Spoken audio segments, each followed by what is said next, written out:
la llamada más especial para todos los jugadores, que es la NFL.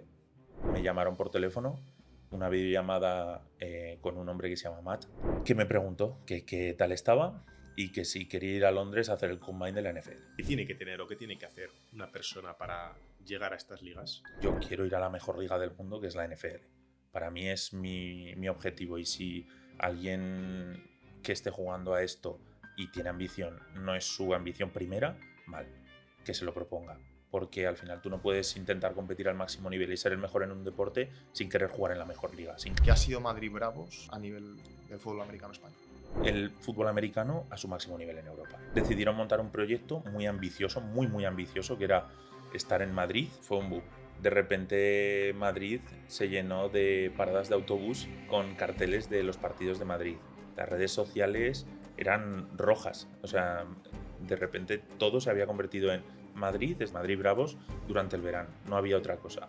La gente que pasaba por Valle Hermoso oía el estadio, hay una pantalla gigante en el estadio, un speaker. ¿Qué está pasando aquí? O sea, a nivel de marketing fueron unos genios. Tuvimos una media de unas 2.000 personas por partido. Hicieron un montón de eventos con los Miami Dolphins. Conocimos a jugadores como Davonte Smith. Yo quiero ser el mejor de todos los que juegan y el mejor yo, todos los días. Es que si no, no le veo sentido a jugar. Bienvenidos una semana más a Zona de Rendimiento. Esta semana contamos con un invitado muy especial. Si bien hace unos años era una de las promesas del fútbol americano nacional, hoy es presente y futuro.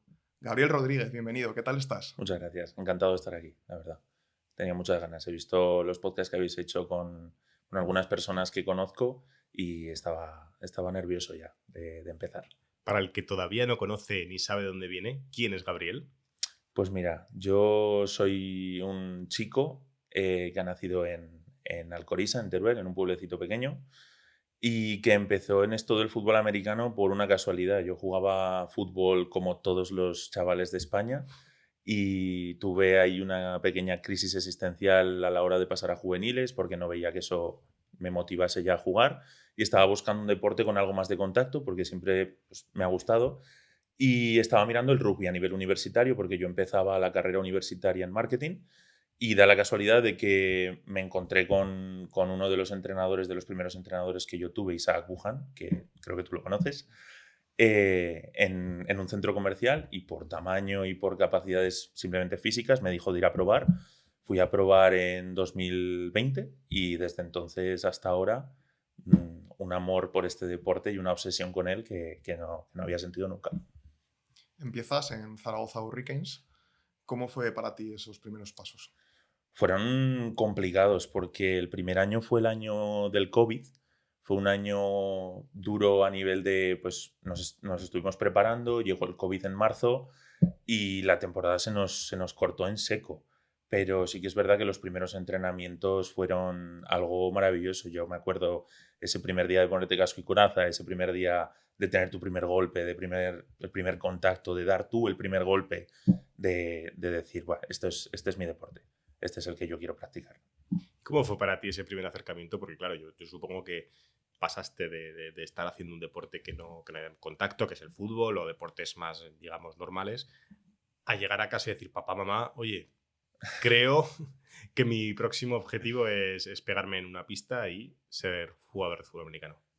Pues es que fue muy rápido. Fue de repente Isaac puso muchísima confianza en mí, eso hay que decirlo. Me dio muchísima motivación el decir, "Buah, si este hombre que lleva aquí tropecientos años jugando a esto confía en que yo puedo hacer algo en este deporte y confía en que yo puedo ser alguien grande y puedo llegar a destacar en esto, ¿por qué no?". Y sí que ahí mis padres me han apoyado al máximo, el 100% de las veces.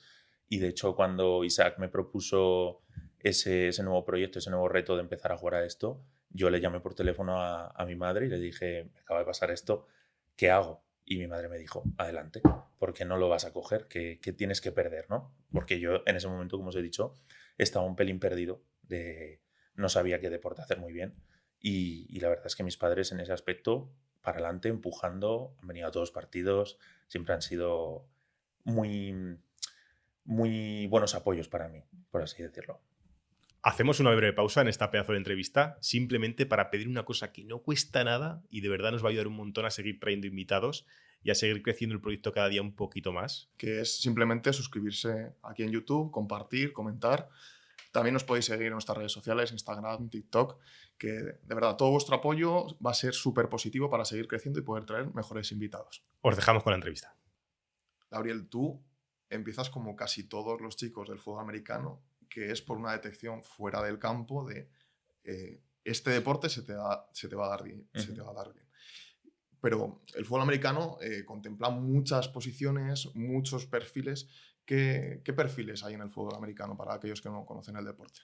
Pues mira, para una persona de tamaño normal, de pues, un español promedio atlético, porque al final para este deporte pues tienes que tener unas capacidades atléticas un poquito especiales. Entonces, si una persona normal, 1,80 m, 1,85 m, una persona de 20 años, tienes diferentes posiciones como podría ser receptor, corredor, cornerback, linebacker. Tienes diferentes posiciones tanto en ataque como en defensa, pero al verme a mí, Isaac, entiendo que pensó más en pues, las trincheras, lo que llamamos las trincheras, que son las líneas de ataque, líneas de defensa o incluso un tight end, ¿vale?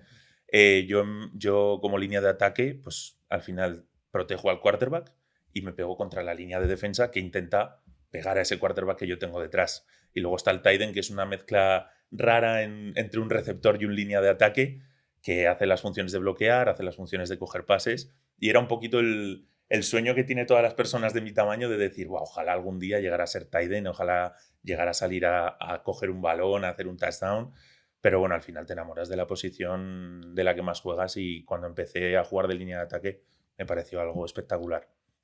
Tuvimos meses atrás, es más, nuestro primer podcast vino Leire, que es una espectacular jugadora y desde aquí le mandamos un saludo. Nos contó que el equipo básicamente está dividido en dos, ataque y defensa, y se dividen las posiciones en función de sus cualidades para esta implicación.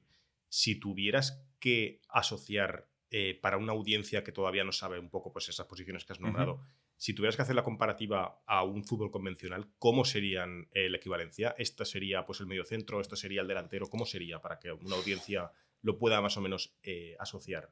Venga, vamos a hacerlo. Yo te diría que el quarterback, el que lanza la pelota, el que distribuye el juego, podría ser un Xavi, un mediocampo estratega del balón, decisiones y al final repartir el juego.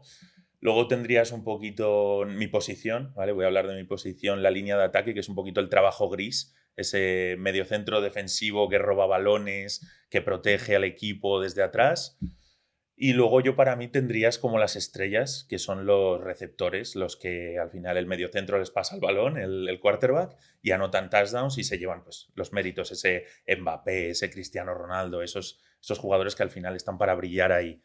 Y luego pues tendrías esos centrales en el lado de la defensa, por así decirlo, que podría ser pues eso, la línea de defensa y los linebackers que están en primera línea de fuego intentando parar a ese corredor, a esos receptores para que no anoten touchdowns, por ejemplo, así a grosso modo. Es que eso ayudará mucho a que la audiencia más o menos asocie en el campo a esas líneas. Tú formas parte de la línea defensiva concretamente. Es un campo, una zona del campo donde no se suele brillar y no se suele conocer tanto, ¿no? Porque las fases del juego pues, no hace que el balón esté ahí y no se aprecia. ¿Cómo es la vida de un línea? Es una vida en la que, como línea ofensivo, si tienes que hacer un partido perfecto, lo tienes que hacer y no esperes mérito. Ahora bien, cuando tu quarterback reciba un golpe o cuando tu corredor no consiga avanzar unas yardas o no salga bien el partido, espera que todo recaiga sobre ti. Porque es la primera posición en la que se fijan cuando algo empieza a salir mal, es que la línea no ha aguantado lo suficiente, es que la línea no ha bloqueado de la manera correcta para que corra el corredor.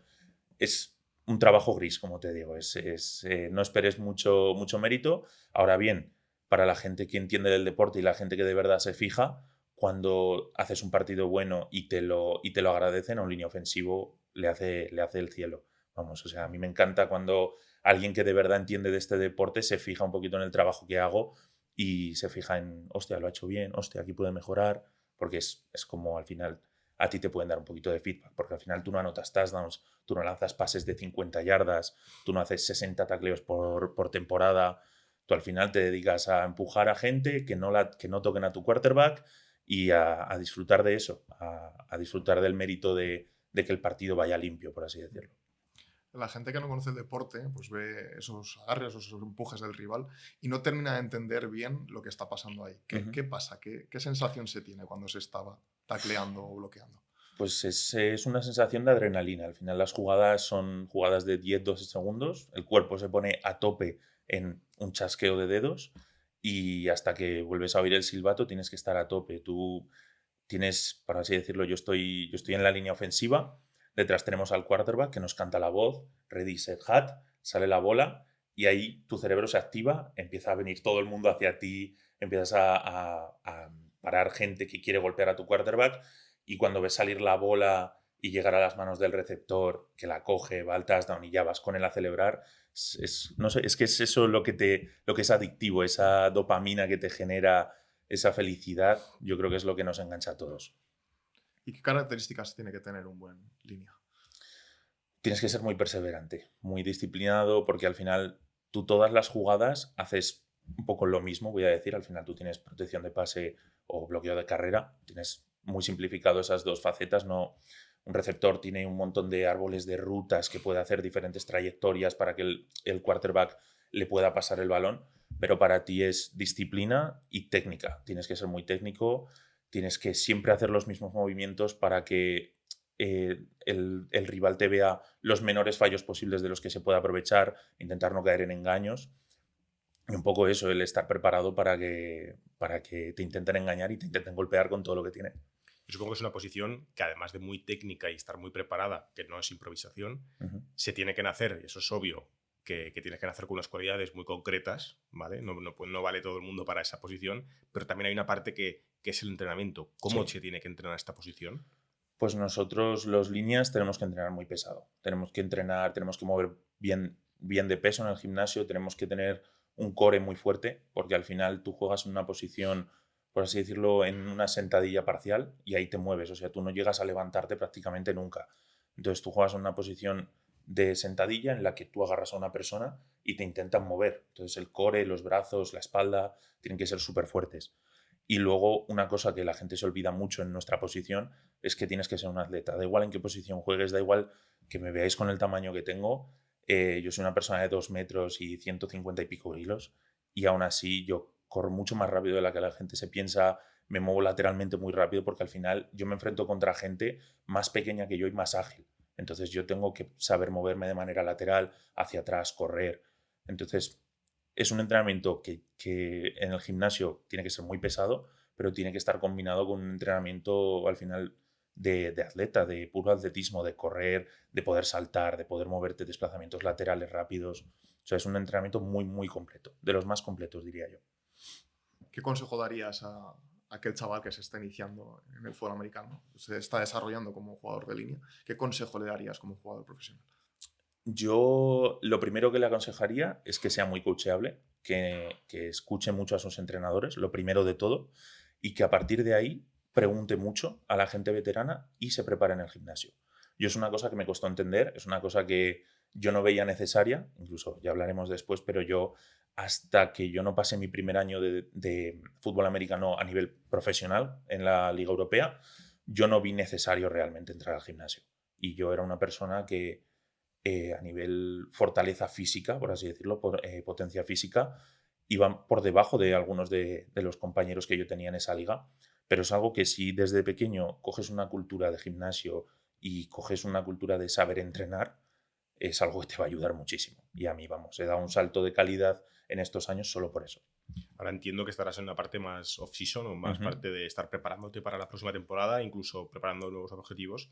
Supongo que esta fase para ti está siendo vital para prepararte para llegar en un mejor estado, acumular una carga de entrenamiento mucho más alta. ¿Cómo está siendo para ti ahora mismo estos meses? Pues mira, yo tengo un entrenador personal que vive en el extranjero, que me lleva a los entrenamientos. Luego tengo unas pautas nutricionales y actualmente en esta temporada he decidido no hacer un trabajo intercalado con Zaragoza Hurricanes, que es lo que hacía pues o jugaba o entrenaba en Zaragoza Hurricanes.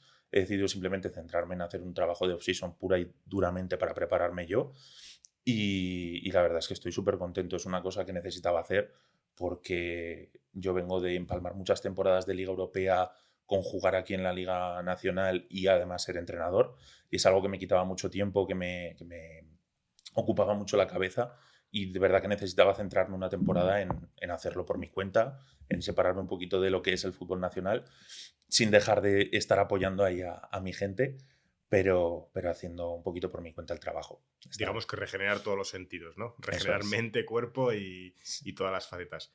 ¿Cómo se distribuye para ti la semana? ¿Cómo digamos que distribuye las fuerzas? ¿Cuántos tipos de entrenamiento estás metiendo? ¿Cómo dirías que tiene que ser el entrenamiento perfecto? Yo no te puedo decir cómo es el entrenamiento perfecto porque al final yo no soy un profesional de esto. Yo te puedo decir lo que a mí me está funcionando. Yo hago 3 o 4 entrenamientos de fuerza a la semana combinados con 2 entrenamientos de campo. En los 2 entrenamientos de campo, uno hago velocidad y aceleración y el otro cambio de direcciones. Y además, después de hacer esos ejercicios, esos entrenamientos específicos más de correr, por así decirlo, luego hago entrenamiento de campo específico de mi posición. Yo hago mis drills, lo que me han ido enseñando todos los entrenadores, lo que yo he ido recopilando, yo lo pongo en esos 2 días de campo, hago un extra de 1 horita de volver a hacer esos drills, repasar, pues lo que os he dicho antes, al final es repetición, repetición y memoria muscular, pues aprovecho esos 2 días. Y luego los 3-4 días extra de fuerza, al final me los lleva mi entrenador y hago lo que él me dice. Es duro, es muy duro, son entrenamientos largos y pesados, pero me lo paso bien, estoy aprendiendo a disfrutar del gimnasio, a no tomármelo como solo una preparación, sino como algo bueno para mí. Y la verdad es que lo estoy disfrutando. Esta temporada lo estoy disfrutando muchísimo. Yo tengo una duda. Hay una parte que es el impacto. ¿Eso cómo lo estás entrenando? ¿Buscas sparrings? ¿Buscas tus amigos? Oye, colocaros por el campo que os va a venir un tren, ¿o cómo lo hacéis? Eso es lo que más estoy echando de menos. En esta postemporada, porque yo no vivo en Zaragoza como tal, donde está el equipo de Zaragoza Hurricanes, sino que yo vivo en un pueblo a media hora. Y el poco contacto que he tenido ha sido bajar algún día a entrenar con ellos aquí en Zaragoza y poco más. Los contactos llegará el momento y me volveré a dar piñas con la gente, pero de momento es una cosa que este año estoy echando de menos.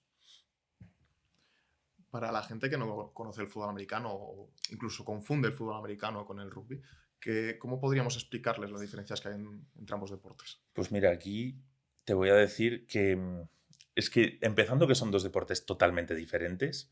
Hay un vídeo de mi compañero Yago Rivero con el que jugué y que, vamos, que le mando un saludo desde aquí, que hizo hace poquito en Instagram, diferenciando al final el fútbol americano del rugby, diferenciando unos aspectos muy básicos. El fútbol americano al final es un deporte donde cada contacto es un choque de tráfico controlado y el rugby es un flujo constante de golpeo, es un flujo constante donde no para el tiempo. Entonces, es la mayor diferencia. Nosotros vamos por jugadas con impactos muy fuertes y aislados y el rugby es impacto constante. Además, el balón es diferente, por así decirlo. Tenemos el balón de fútbol americano es más alargado, es como él dice, Yago dice, como un dardo para ser más preciso y el de rugby es como más redondeado, como un melón. Y, y ya te digo, la diferencia principal es que nuestro deporte es estrategia por fases, vamos avanzando por intentos y el rugby es un flujo continuo del deporte, o sea, del juego. O sea, cambiar de deporte sería complicado, ¿no? Por lo Sí, menos a nivel táctico. sí, sí, sí, o sea, no tiene nada que ver, es como si me pidieses pasar del pádel al tenis, pues, son 2 deportes de raqueta, pero no tienen nada que ver, nada que ver. Y una persona que se le dé especialmente bien el rugby podría tener una transición orgánica hacia un fútbol americano o Sí, una variante. sí. De hecho, creo que la transición del rugby al fútbol americano es mucho mejor que la del fútbol americano al rugby. Yo conozco a mucha gente del fútbol, o sea, del rugby que ha pasado al fútbol americano, especialmente corredores. El rugby hace muy buenos corredores porque, como os digo, es un deporte de un constante golpeo y flujo del juego y esa gente viene muy curtida de golpes y viene muy curtida de coger un balón, ponerse a correr y empezar a golpearse contra gente y que no le afecte tanto como una persona nueva. Entonces sí que he visto gente de rugby, de hecho Jordan Mailata, uno de los mejores, para mí de los mejores tackles ofensivos de la liga, que está en los Eagles, en la NFL, empezó como jugador de rugby y es un portento físico. O sea, es una pasada, porque crea atletas. El rugby crea atletas con mucha tolerancia a los golpes. Terminas tu etapa en Zaragoza, ¿no? Te empiezas a desarrollar y ya te muestras como una de las grandes promesas a nivel nacional Ujú. y tienes una llamada especial. Eso es. Me llama Barja Carino y el coach Jesús Sánchez, que por aquel entonces eran los que dirigían todo el tema de Barcelona Dragons, y me invitan a la Combine que hicieron en 2022, si no recuerdo mal. Y voy a la Combine, que es ahí en Cataluña, en Reus, unas pruebas físicas, pues un poco similar a lo que hace el Combine de college de la NFL, unas 40 yardas que es un sprint, unos movimientos laterales y tal, y quedan muy contentos conmigo. Y me llaman a la semana y media, 2 semanas de haber terminado el Combine para decirme que estaba dentro del roster inicial, que me invitaban al training camp y que empezaba mi aventura en el fútbol americano profesional, en Barcelona Dragons. Nada más y nada menos que los Barcelona Dragons de tanto renombre de los 90 que jugaron en aquella liga. Llegas a la EFL, ¿con cuántos años llegas? Pues con 22 añitos, 22 añitos. Te plantas a nivel internacional con 22 años. Ujú. ¿Cómo es para ti ese inicio, ese training camp y ese inicio de temporada? Es un choque muy fuerte a nivel de la profesionalización. Nosotros al final no estábamos acostumbrados en Zaragoza a ese nivel de conocimiento de fútbol americano, por más que Isaac llevase muchos años jugando a esto, que era mi entrenador. Ahí nos traen entrenadores americanos y empezamos a ver lo que es el fútbol americano de verdad. Empezamos a ver unas tácticas, unos timings en los entrenamientos, una seriedad que no habíamos visto en ningún sitio y sobre todo un ritmo de juego que traían los americanos que no teníamos ni idea de que se podía jugar a ese nivel. O sea, era una pasada la velocidad que se movía todo. Hablamos eso de Dragons, que en ese momento era el único equipo a nivel nacional compitiendo en la EFL y a un nivel alto, ¿no? ¿Qué supuso para ti esa llamada? Para mí supuso el haber conseguido lo que estaba peleando desde que Isaac me dijo que yo podía ser alguien, un jugador destacable a nivel nacional. A mí al final que me llamase Barcelona Dragons para mí fue un éxito, pues como al que juega fútbol y le llama a la selección. Es que es un proceso de selección a nivel de España en el que se han decidido quedar contigo porque de verdad puedes valer para esto. O sea, para mí era el éxito, el haber conseguido un objetivo más. ¿Y qué supuso para ti a nivel de vida? ¿Tuviste que cambiar de ciudad? ¿Tuviste que hacer cambios muy drásticos? Sí, totalmente. O sea, yo me mudé, nosotros entrenábamos en Reus y por cercanía al campo de entrenamiento, y entiendo que a nivel económico a ellos les salía mejor, nos alojábamos en Salou. O sea, yo dejé de un día para otro, dejé mi casa en Zaragoza y mi vida aquí, me fui a Barcelona, que puede ser que hay gente que no lo vea como mucho cambio, pero al final para un chaval de 22 años que lo máximo que había hecho era jugar con sus amigos en Zaragoza, era un cambio muy fuerte. Yo me tuve que ir, vivir con otras 2 personas del equipo en una residencia y estar ahí por y para el deporte. O sea, ya era de verdad decir, aquí estoy solo para jugar a fútbol americano. Ahora sí que voy a ser el mejor. ¿Y cómo Entonces, recuerdas esa primera etapa? ¿La recuerdas ya con algo ilusionante o era como algo, una brecha de decir, uff, no sé a lo que me estoy enfrentando? al principio yo cuando llegué tuve un shock muy grande porque yo pensaba que estaba más preparado de lo que realmente estaba y cuando llegaron los primeros partidos fue un shock de decir, wow, esta gente va en serio. Entonces yo lo recuerdo como una etapa muy dulce, pero con un inicio un poquito amargo. Un poquito de decir, de verdad, pues ese síndrome del impostor que tienen un poquito todos los deportistas que llegan a un nivel un poquito más alto, tiene ese síndrome del impostor en el que dices, de verdad me merezco estar aquí, esto está siendo demasiado, pero al final es cuestión de creérselo, cuestión de pensar que eres el mejor, porque tienes que creértelo, si no en este deporte te machacan. Y sí que es verdad que después de esa pequeña etapa amarga, disfruté la temporada como un niño pequeño. Al final era para lo que estaba destinado a hacer. Es que era eso, o sea, no había otra cosa.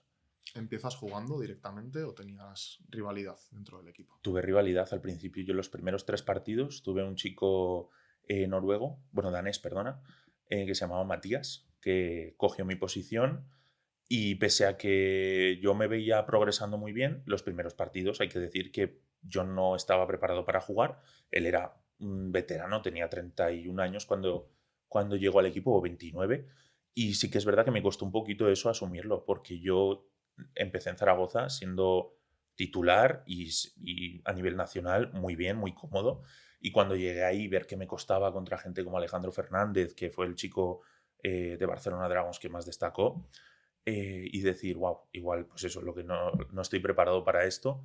Entonces yo los primeros partidos no jugué de titular, los primeros 3 partidos, hasta el cuarto partido que este chico tuvo un golpe en la cabeza y tuvo una conmoción, y me pusieron allí, y todo ese trabajo de haber estado detrás de él, peleando para ser mejor, intentando mejorarme a mí mismo, dio sus frutos y pude jugar.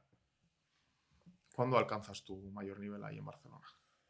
Pues yo creo que en ese mismo partido, ese partido fue el que yo dije, este tiene que ser mi momento, fue en Alemania contra Rheinfire, encima es que delante de 15.000 personas no había otro momento mejor, fue como algo del destino que me dijo, este es tu momento, aprovéchalo. Y la verdad es que ese partido fue uno de los mejores partidos de toda la temporada a nivel personal y como equipo, jugamos una pasada contra un equipo muy fuerte y les ganamos, siempre me acordaré, 17-13. Fue un partido muy reñido, pero nos lo llevamos por la mínima. Pasas de estar jugando en una liga muy amateur, que es la española, que están peleándose entre ellos, pasas a una liga súper profesional, con unas estructuras de equipo de otra liga, precisamente, con, digamos, profesionalidades mucho más allá, estadios llenos y viajando por toda Europa. ¿Cómo fue? ¿Cómo es para ti toda esta liga? Pues te sientes como, seguro que lo habéis visto, como estos vídeos que ves de los jugadores de fútbol profesionales llegando a los sitios, que se bajan del autobús con la gente pidiéndoles fotos, en los aeropuertos todos juntos. Al final te sientes, pues eso, como todos los niños tienen ese sueño de yo quiero ser futbolista profesional por todo lo que implica, pues esa visibilidad, eso, ir con tu equipo por los aeropuertos, a los estadios, jugar, ganar, disfrutar todos juntos.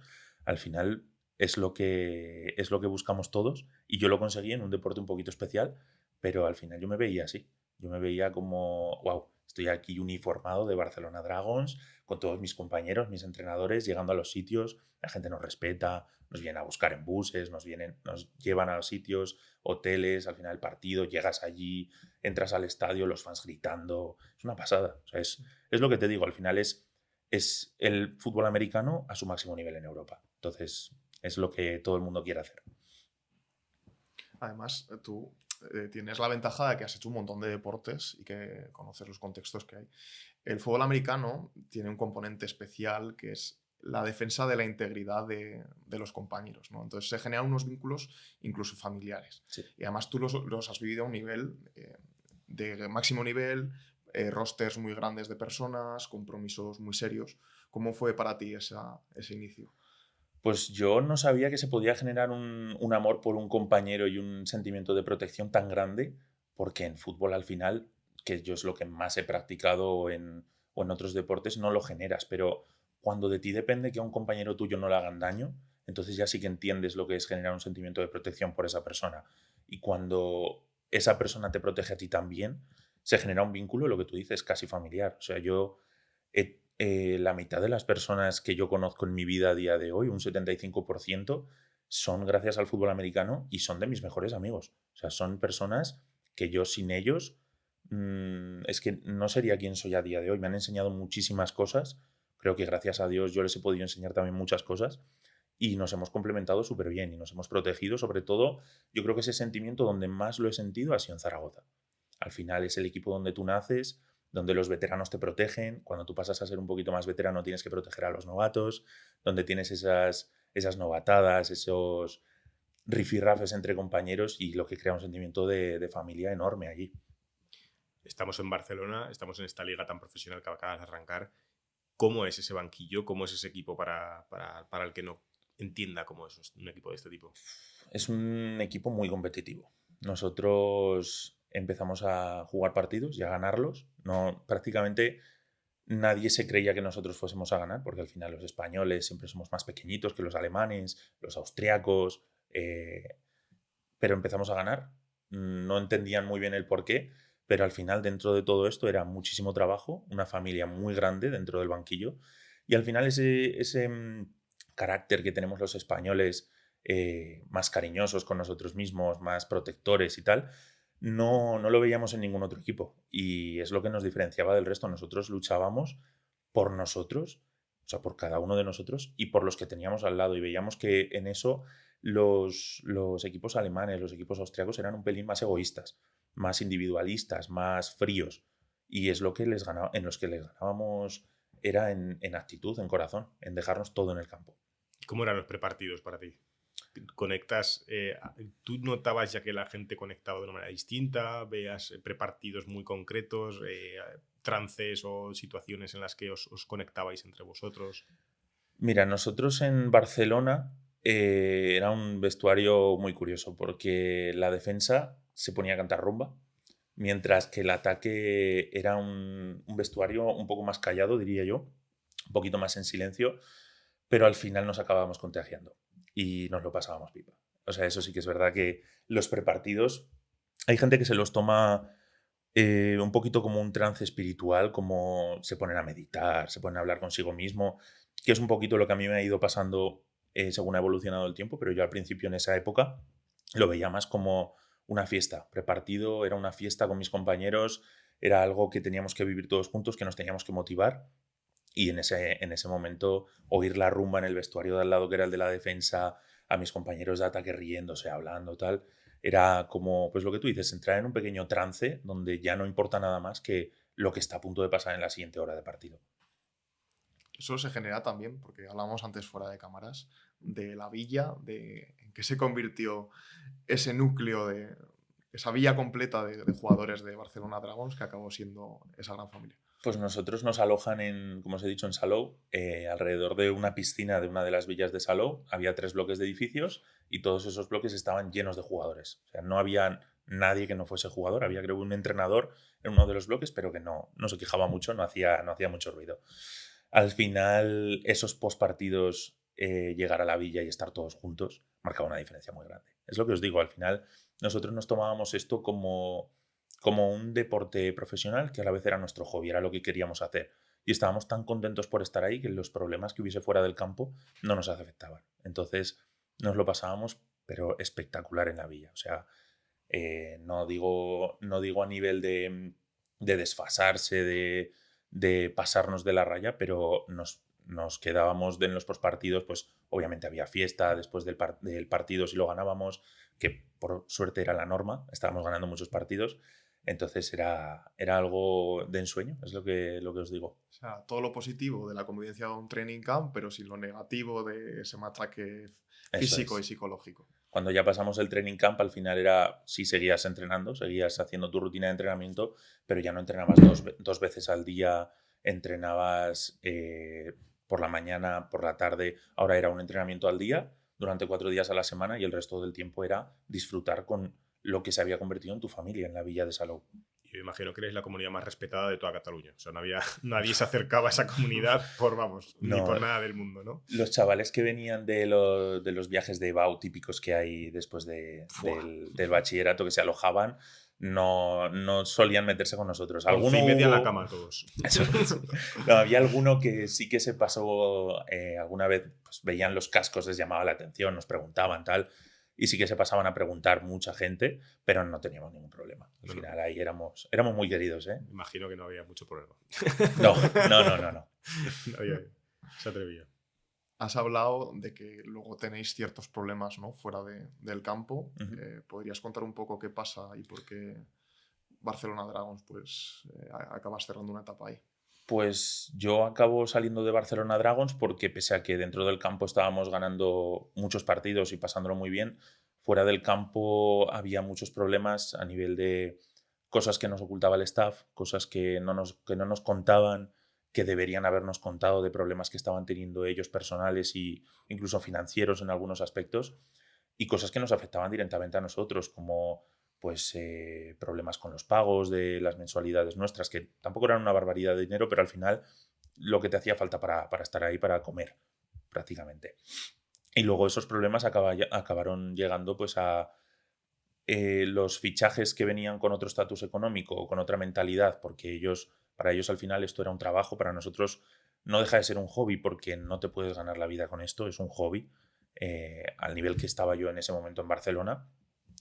y chocaban mucho los ideales suyos de hemos venido aquí a ganar, da igual lo que pase, no es vuestro problema lo que pase fuera del campo, con los nuestros de, vale, pero nosotros estamos fuera de casa sacrificando muchísimo para poder estar aquí y no se nos está comunicando las cosas, no se están haciendo las cosas bien. Entonces llegaron a haber problemas incluso entre jugadores que pues, en los playoffs cuando llegamos en Barcelona se vieron reflejados en el campo al jugar contra un equipo de Viena Vikings, que eran unos austriacos súper estructurados, que nos habían peleado mucho en los partidos de liga regular y habíamos perdido, y llegaron esos playoffs con el equipo totalmente desestructurado.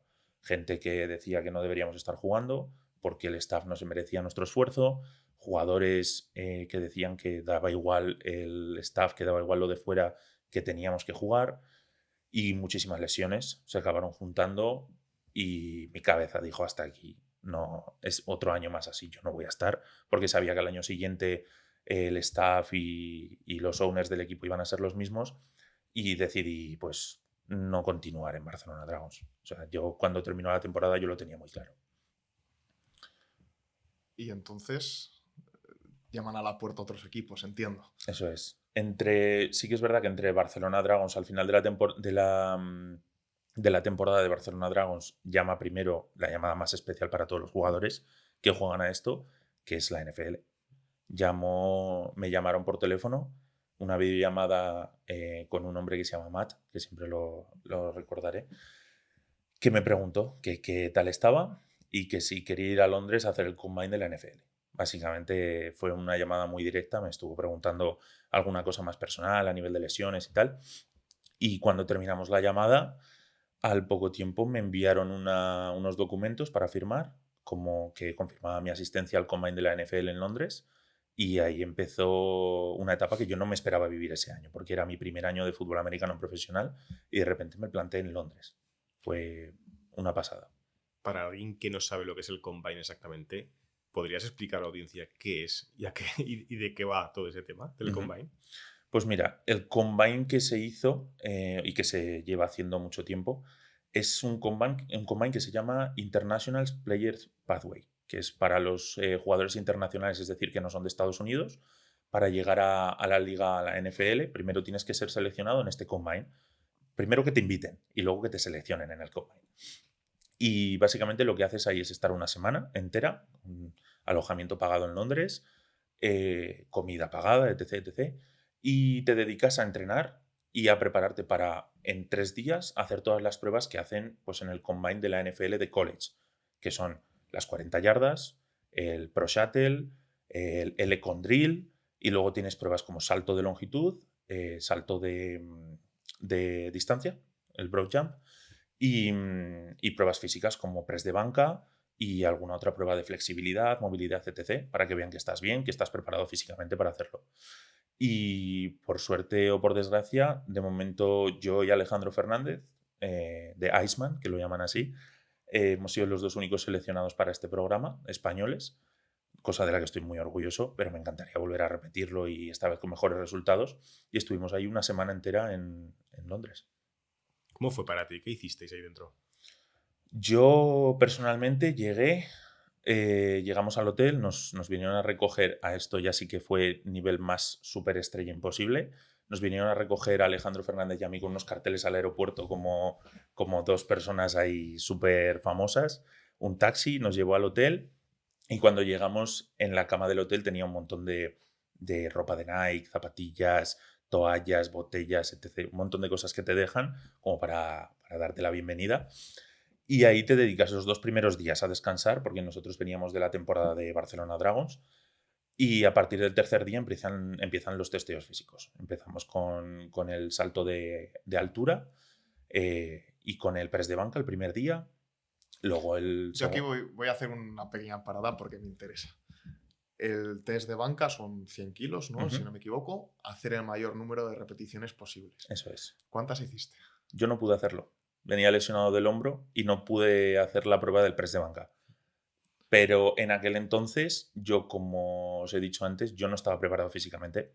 Yo hacía en el gimnasio en Barcelona, cuando iba al gimnasio, porque iba muy poco al gimnasio, ya te digo que esa temporada fue a nivel de gimnasio muy amateur para todo el equipo y más para mí, que no tenía esa constancia, esa cultura de ir al gimnasio, yo debía estar entre unas 3 o 4 repeticiones con 100 kilos, cosa que a día de hoy la quintuplico, o sea, es una pasada, pero en ese momento no estaba preparado físicamente, por eso te digo que yo no me esperaba esa llamada, pero vieron algo en mí que ni yo vi, y de hecho quedaron muy contentos con el resto de pruebas. O sea, pese a la prueba que más se suele mirar en lo que Ujú. es un línea, no la puedes hacer y aún así siguen interesados en que sigas haciendo la combine. Eso es, sí. Porque al final es lo que os he dicho, estar fuerte para un línea es muy importante, pero ser atlético es otra gran parte muy importante, porque al final todo el mundo puede entrenar en el gimnasio, todo el mundo se puede poner fuerte, eso no tiene ningún tipo de misterio, es un entrenamiento, ser disciplinado y hacerlo.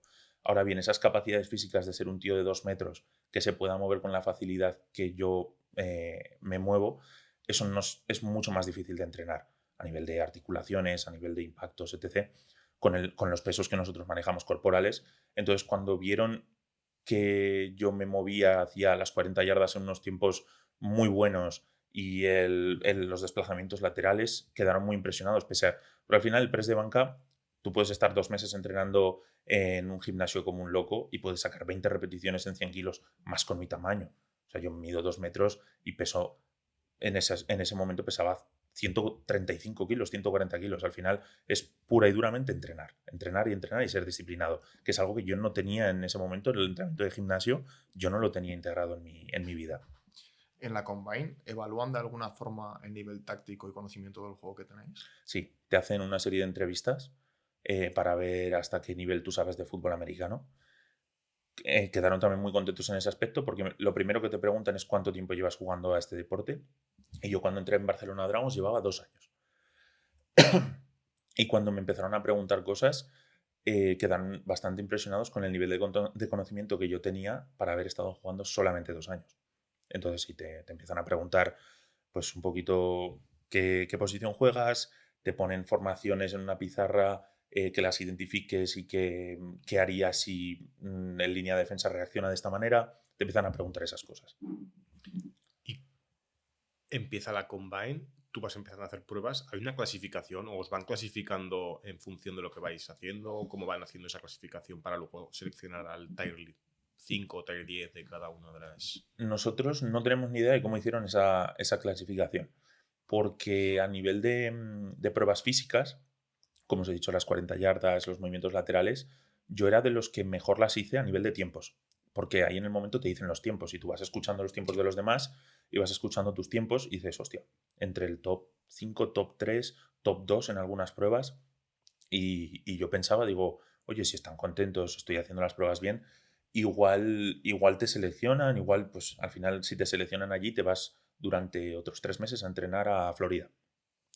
Pura y duramente entrenar con ellos para luego presentarte a los combines y a los pro days de las universidades, que es donde realmente los scouts de la NFL, los que van a ver a los jugadores, se presentan. Pero ahí llega un poquito la controversia que yo tengo con este programa, que es que aparte de nosotros dos españoles, había más gente. Había alemanes que sí que estaban por lo mismo, porque habían jugado en la liga, pero había chicos africanos que medían 2,17 m y eran auténticas moles, pero auténticas moles, puros prospectos físicos, pues como llegan al atletismo y llega gente así, que no habían jugado al de este deporte ni a ningún otro parecido nunca. Y solamente y puramente por ser prospectos así, se les selecciona y se les lleva a Florida para entrenarlos. Por eso os digo que al final ellos lo que buscan es un portento físico que puedan ellos moldear como quieran. Y cuando vimos que es que igual había 30 o 35 africanos que a mí, que yo mido 2 metros, a mí me sacaban media cabeza. Y no todos, pero la mayoría. Y que tenían, según ellos decían, 18, 17, 19 años. Y decías, wow, lo puedo hacer muy bien, pero esto está muy sesgado a lo que ellos han traído. Entonces yo tengo ahí un poquito de choque. Estoy muy agradecido por esa oportunidad, pero sí que es verdad que creo que nos llevaron allí con una opinión muy sesgada de lo que se iban a llevar. O sea, querían ver si de casualidad algo les despertaba muchísimo interés, pero fuera de eso creo que ellos sabían a lo que iban, sabían lo que se iban a llevar para formar a Florida y no creo que entrásemos en sus planes.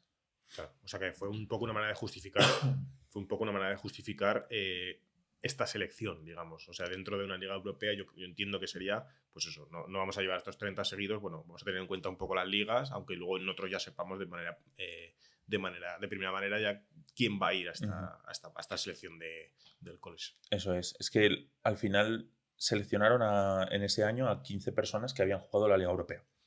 Y de esas 15 personas se llevaron a una sola persona. Entonces ahí ya ves lo sesgada que estaba su opinión antes de ir. Porque si tú seleccionas a unas personas con esa idea de los voy a traer porque de verdad quiero ver lo que tienen que ofrecerme, y luego hicimos muchísimo mejores tiempos que los africanos, ¿por qué no nos ibas a llevar a nosotros y a ellos sí? Esa es la gran pregunta, ¿sabes? Pero entiendo que es mucho politiqueo, mucho sesgo de opinión, que ellos al final vienen de un proyecto que se llama NFL África. Entonces, más claro agua. Claro. También entiendo que en el Combine no os meten a todos a competir contra todos. Yo entiendo que igual hacen incluso clasificación por tipo de jugador o por posición dentro del campo. ¿Eso es así? Sí, nos clasificaban efectivamente por receptor, línea, linebacker, línea de defensa, línea de ataque. O sea, nos clasificaban muy bien. O sea, estaba todo muy diferenciado. Claro. Y ya ahí viste personas que digas, esta persona puede ser una superestrella, o viste cosas magníficas ahí dentro. Yo he de decir que todos los que estábamos ahí por un motivo. Y sí que es verdad que se notaba muchísimo al nivel de cómo estábamos todos de concentrados, de preparados, a nivel atlético, ya os digo, porque hay mucha gente que le pasó como yo, que no hizo el press de banca, no hizo alguna prueba porque no estaba tan preparada a nivel de gimnasio, pero a nivel atlético y a nivel de potencial físico, yo creo que cualquiera que se hubiesen llevado y cualquiera que hubiesen entrenado con una muy buena disciplina, si esa persona tiene una buena cabeza y se sabe comportar y sabe lo que tiene que hacer y decir, hubiese podido hacer un buen papel. ¿Y te llevaste algún aprendizaje más allá? ¿Dijiste, bueno, me llevo estos deberes para casa o me llevo estos puntos para mejorar? Sí, al final nosotros, ahí aparte del Combine, tienes unas reuniones con tu entrenador de posición en ese Combine. A nosotros nos trajeron un exjugador de la NFL, un línea de ataque. Nos dejaron varias horas con él en una sala haciendo una ronda de preguntas y yo me llevé muchos aprendizajes de él. Yo le pregunté, porque yo al final lo que os digo, llevaba 2 años jugando y les pregunté, oye, a mí cuando salgo en mi posición me pasa que hay veces que me noto que no salgo con la potencia que necesito. En mi posición de inicio estoy incómodo y al final era un center y un tackle que juegan en la NFL y nos dieron un montón de consejos súper útiles que yo me he llevado, vamos, y los sigo aplicando a día de hoy.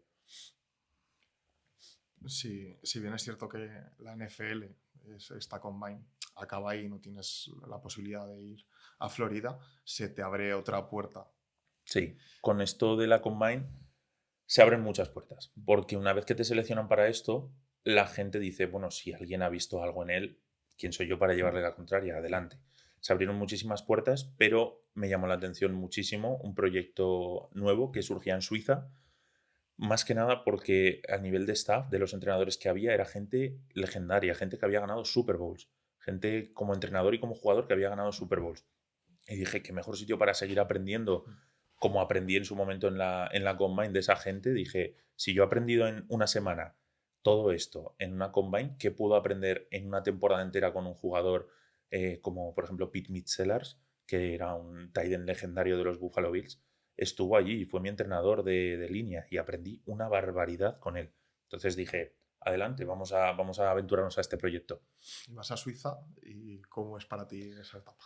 Pues es una etapa que se la recomiendo a todo el mundo que tenga la oportunidad en este deporte, porque salir de fichaje fuera, cómo te tratan, cómo te sientes, al final eres el chico de oro, por así decirlo, el chico que se traen de España, al que le ponen alojamiento, al que le pagan un salario, al que le pagan unas comidas, y al final es muy especial. Es muy diferente a estar en Barcelona, a ser un jugador nacional más, el ser un fichaje en un equipo extranjero. Y conocí a gente maravillosa en ese equipo. Fue una experiencia muy gratificante, pero a nivel deportivo no nos acompañó. Es justo lo contrario que nos pasó en Barcelona. Al final en Barcelona nosotros ganamos mucho, pero fuera del campo no teníamos la mejor de las comunidades, por así decirlo. Y esto era justo al revés. Fuera del campo era una maravilla, un país increíble, mm, respetuoso con los extranjeros a tope, una capacidad de viajar y de disfrutar en ese país increíble, pero dentro del campo estábamos perdiendo partidos. Y ahí yo me empecé a preguntar el por qué. ¿Por qué estábamos perdiendo partidos? Si no tenía ningún sentido. Fuera del campo éramos estábamos súper bien, todos nos respetábamos, pero vi una cosa que no teníamos y que sí teníamos en Dragons, que era una familia. Y es que cuando te vas de fichaje fuera, mm, no consigues crear ese vínculo tan grande con los jugadores, al menos no en el primer año, como lo creabas en Barcelona, porque no es tu gente. Entonces esa es la gran diferencia que yo veo ahí. Y después de esta etapa, tienes una lesión importante. Sí. Te rompes el cruzado. Y te rompes el cruzado siendo tú una posición que estás en 90 grados de flexión de rodilla, que es súper importante la recuperación, y luego vuelves a rendir a alto nivel. ¿Qué ha supuesto para ti pasar este proceso, tanto la lesión como la recuperación? Ha sido de los procesos más duros de toda mi vida. Que estoy Si con quieres, la garganta. paramos un segundo. No, tranqui, estoy con la garganta que me pica un poco. No. Mira, ha sido muy difícil de pasar. O sea, incluso a veces cuando lo recuerdo te emociona un poco porque yo nunca he tenido una lesión tan grave. Siempre has tenido el típico esguince de tobillo, pero yo cuando volví de Suiza tomé la decisión de jugar con Zaragoza, porque no se solapan las temporadas, sino que va la de Suiza, hay unos meses, y luego la de Zaragoza. Y yo estaba físicamente al mejor nivel que he estado nunca. Entonces dije, ¿por qué no? ¿Por qué no? Si puedo ayudar a mis compañeros de Hurricanes que me dieron todo para empezar, ¿por qué no iba a hacerlo? Y en un partido en Barcelona contra Pallesus, un equipo de allí, un jugador me fue abajo a la rodilla, cosa ilegal en el deporte, que desde aquí, por favor, cuidado. Me fue abajo a la rodilla en un ángulo ciego en el que yo no lo vi y sentí que se me desconectaba la rodilla del cuerpo. Yo sentí un crack muy fuerte, me ardía la pierna y me temía lo peor porque yo en ese momento había fichado con los Madrid Bravos, con el equipo que entraba nuevo a la liga de Madrid, un proyectazo increíble que ya hablaremos luego de él. Y en ese momento a mí se me vino el mundo abajo. Yo me lesiono en febrero, el 11 de febrero de 2023, y el 19 de marzo me operan. Y me confirman lo que yo más me temía, que tenía la rodilla completamente deshecha. Tenía el ligamento cruzado, me tuvieron que tensar el ligamento posterior también, se me había roto también en el ligamento lateral interno. Entonces yo tenía un Cristo en la rodilla. Y para mí, yo no estaba preparado para esa lesión porque yo estaba, como os he dicho, en mi mejor momento físico y ese golpe tan fuerte a mí me destrozó. Yo el primer mes no podía, es que es duro decirlo, pero yo no podía levantar la pierna para meterme en la cama. Tenía que venir mi madre o mi hermano a levantarme la pierna, pero yo tenía la pierna completamente desconectada de mi cerebro. Y de estar jugando a un máximo nivel en Suiza, de haber venido de la Combine, de estar físicamente espectacular, a verme en la cama con la pierna así, minúscula comparada con la otra, y sin ningún tipo de capacidad de hacer nada por mí mismo, porque no me podía ni meter a la ducha, no podía hacer nada. A mí se me caía el mundo al suelo. Y el primer mes, yo siempre lo digo y siempre se lo digo a mis personas cercanas, yo creo que el primer mes y medio, yo estuve a punto de entrar en una depresión muy fuerte. Y es algo que me ha marcado a nivel mental, pero para siempre. Da igual lo que me vuelva a pasar en la vida. Yo sé que esto me ha cambiado y sé que esto me va a ayudar a superar muchísimos de los problemas que tenga.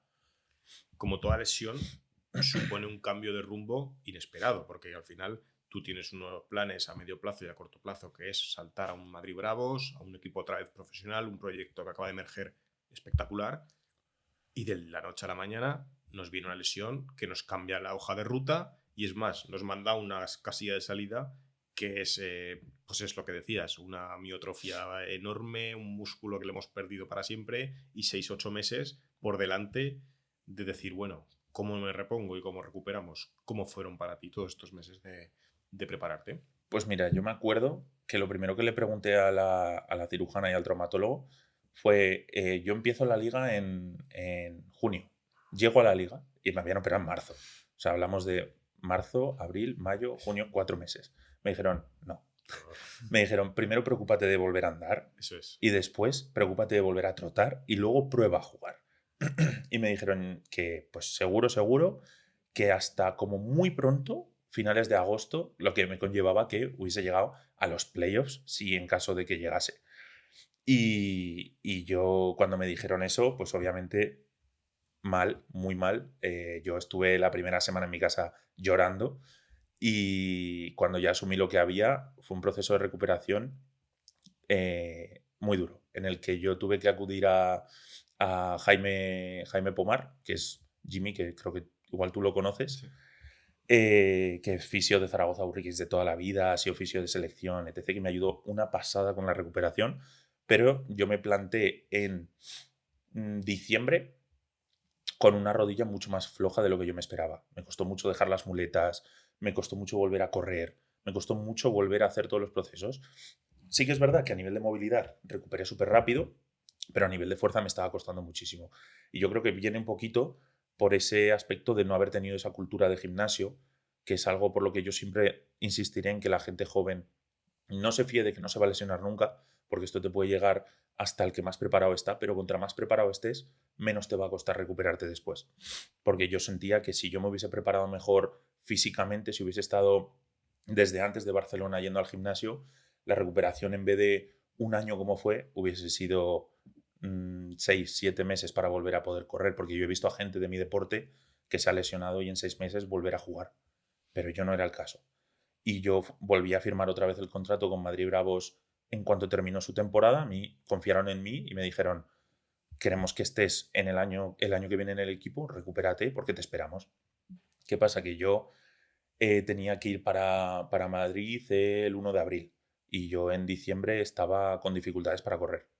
Y me planteé en el año nuevo diciendo, es ahora o nunca. Tenía 3 meses para ponerme todo lo fuerte que yo pudiese y no lo conseguí.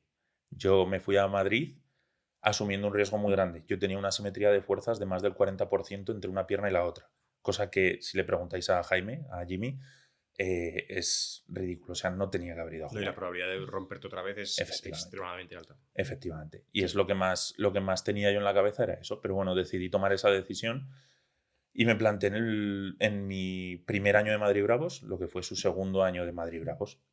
Entonces ahí empezó un Gaby totalmente diferente, un Gaby que físicamente no estaba bien, porque no estaba bien. Tren superior, increíble, lo que mejor había estado en mi vida, pero tren superior, pues una diferencia muy grande entre fuerzas en las piernas para una posición como la que tú has dicho, que tienes que estar flexionado, sentado y con una base muy fuerte. Y conllevó que durante el primer training camp que hicimos, que fue un mes, volviese a recaer en la lesión. Yo me hice un segundo esguince, no me volví a romper el cruzado, pero me hice un segundo esguince que me tuvo otro mes y medio fuera de los terrenos de juego, por lo que no pude empezar como titular la temporada de Madrid Bravos y conllevó que nunca la llegase a jugar de titular porque no estaba preparado físicamente. Antes dabas un consejo en cuanto a prevenir la lesión, ¿no? En ese trabajo de fuerza de ser consciente.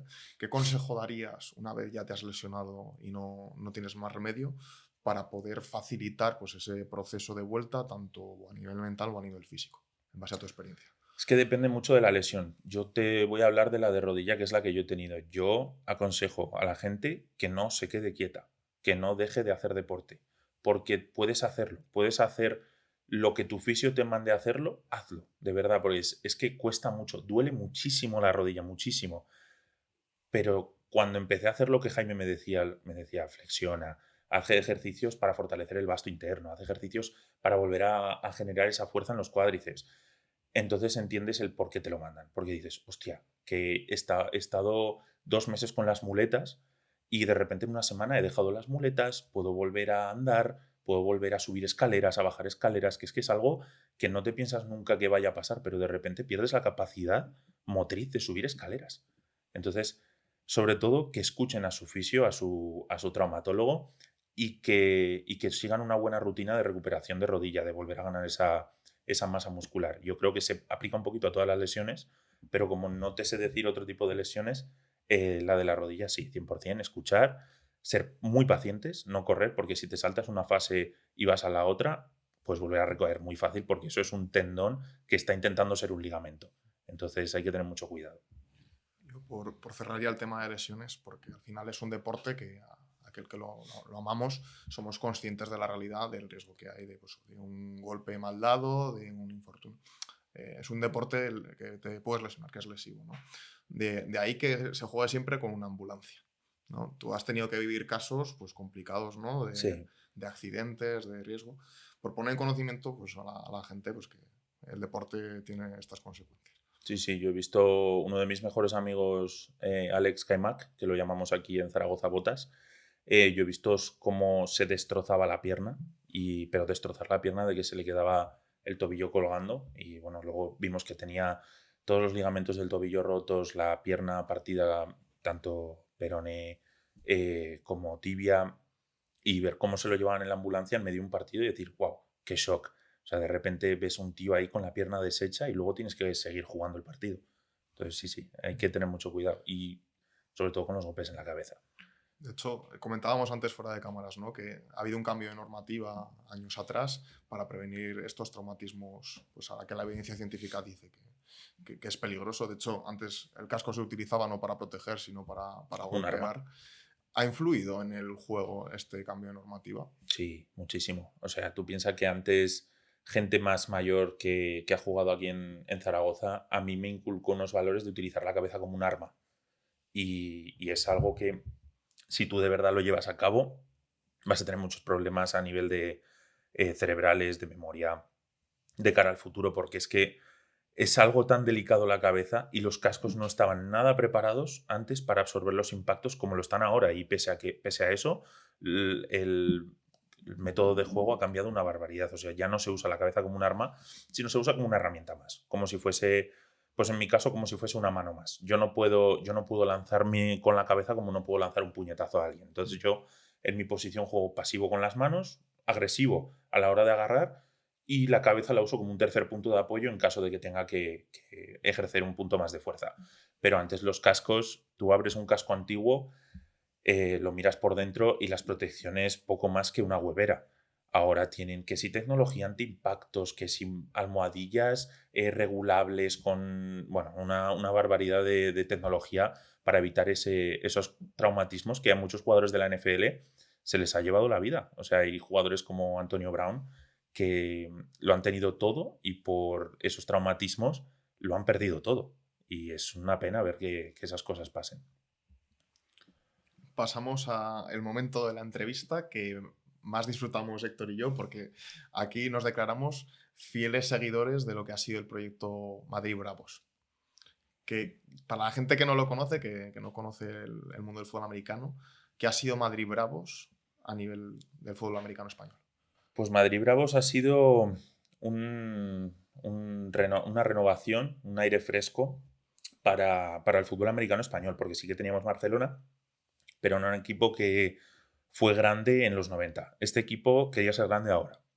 Jaime y Victoria, los dueños del equipo, junto a un staff maravilloso, que Pilar, Sebas, un montón de gente más que no voy a nombrar, pero increíble, decidieron montar un proyecto muy ambicioso, muy ambicioso, que era estar en Madrid, en la capital, en una de las zonas más ricas de Madrid, que era Las Rozas, entrenando y viviendo en Pozuelo, y luego jugar en Vallehermoso, en centro de Madrid, un estadio de verdad.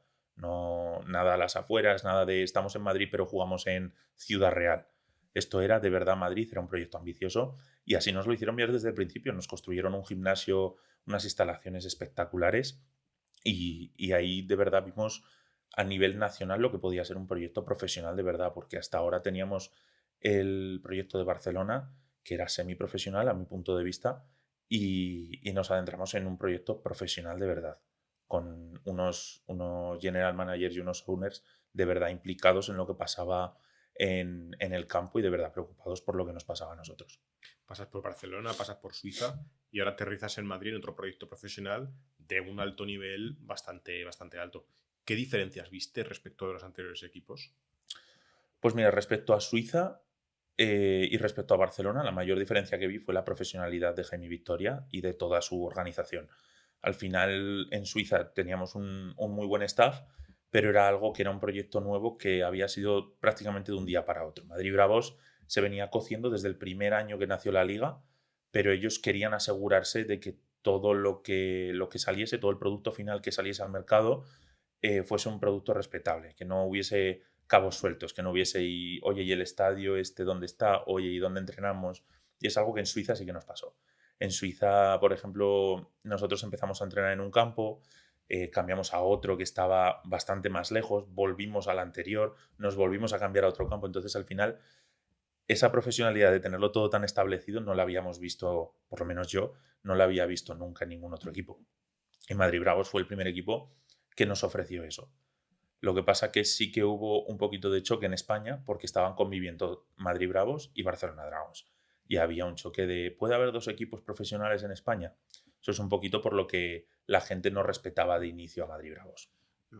Creo que eres la persona que mejor puede hablar, siendo deportista, ¿no? de este proyecto, de lo que ha supuesto el proyecto, porque ya no es solo que convivas con Barcelona Dragons, sino que convives en una ciudad pues, con camioneros, con otros equipos de menor nivel. Y nosotros cuando salió el anuncio nos quedamos flipando de lo bien que estaba planteado a nivel estratégico y a nivel de marketing. Tú como estudiante de marketing nos puedes contar cómo ves esto, porque ha sido un proyectazo. Fue un boom. De repente Madrid se llenó de paradas de autobús con carteles de los partidos de Madrid. Las redes sociales eran rojas. O sea, de repente todo se había convertido en Madrid desde Barcelona, o sea, de Madrid Bravos durante el verano. No había otra cosa. La gente que pasaba por Valle Hermoso oía el estadio, hay una pantalla gigante en el estadio, un speaker. ¿Qué está pasando aquí? O sea, a nivel de marketing fueron unos genios. Supieron el momento justo donde lanzarlo, en el que Barcelona Dragons estaba teniendo algún que otro problema a la hora de asegurar jugadores, y dijeron, este es nuestro momento, lo vamos a lanzar, vamos con todo, y les salió muy, muy, pero que muy bien. El primer año, pese a ser un equipo de nueva llegada a la liga, tuvimos una media de unas 2.000 personas por partido, que a priori no parece mucho, pero es que en Barcelona el máximo que llegamos a tener fueron 1.300. Y contando que todas las personas que habían no habían pagado su entrada. Había gente que había estado por invitación. Entonces, sí que es verdad que a nivel deportivo era un proyecto diferencial en comparación con Barcelona. Porque ¿cómo se conformó ese equipo? ¿Ya hubo un staff que ya estaba seleccionando a las cabezas de serie de España? ¿O cómo fue esa constitución del equipo? Pues mira, yo te digo que desde mi punto de vista personal, a mí cuando yo estaba en Suiza, me llamaron desde Madrid. Cuando empezó la propia liga, cuando empezó el año de Suiza, a mí me llamaron en junio o julio para decirme que sepas, de cara al año que viene, que no te pille de nuevas, que vamos a sacar un proyecto en Madrid. Yo no había oído prácticamente nada. Había rumores de que había un proyecto y tal. Y empezaron a llamar uno por uno a los jugadores, o sea que la implicación fue máxima y empezaron a reclutar, nos empezaron a decir quiénes iban a ser los entrenadores y todo a un nivel que no nos podíamos explicar cómo narices había estado tanto tiempo escondido este proyecto sin que nadie supiese nada y de repente que nos dijesen que entrenadores top, como por ejemplo Andrew, que había estado con nosotros en Barcelona, que estaba en Rainfire, ya sabían ellos que iba a firmar el año que viene. Y era como, ¿qué me estás contando? Yo al principio, con la mala experiencia de Barcelona, que era un poquito, pues nos vendieron mucho humo, dije, esto es mentira, esto no va a pasar.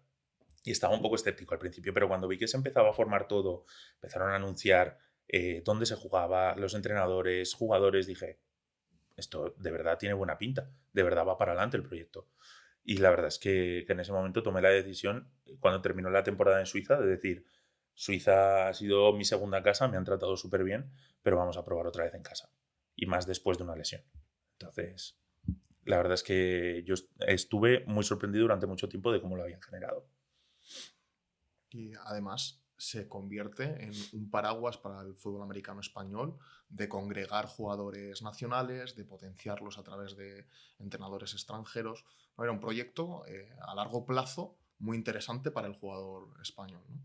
Eso es, sí. A largo plazo tú te podías desarrollar muy bien siendo un jugador nacional sin tener que irte de fichaje a ningún otro sitio, Porque al final es lo que tú dices, el tener entrenadores americanos te da muchísimo más background, te da muchísimo más conocimiento del fútbol americano al máximo nivel y es algo que no podías alcanzar si tu equipo no traía un entrenador americano, como es muchos equipos de la Liga Española, o si no te ibas de fichaje fuera, que de normal había entrenadores extranjeros. Entonces, Madrid Bravos trajo todo eso a España, trajo la capacidad de que jugadores que eran muy válidos, que no habían tenido un nivel de coaching, unos entrenadores de verdad tops, los tuviesen y desarrollaron jugadores buenísimos, pues como te puedo nombrar a Víctor Albarracín, como te puedo nombrar al propio Alejandro Fernández, Sebastián Castañer, es que hay un montón de jugadores, es que me quedaría corto. Y luego lo beneficioso que es, pues el mismo proyecto de Madrid es el núcleo de la selección nacional, ¿no?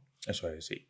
Al final de ahí, y con ese libro de jugadas y con esas estrategias, luego se nos llevaba a la selección. Eso es.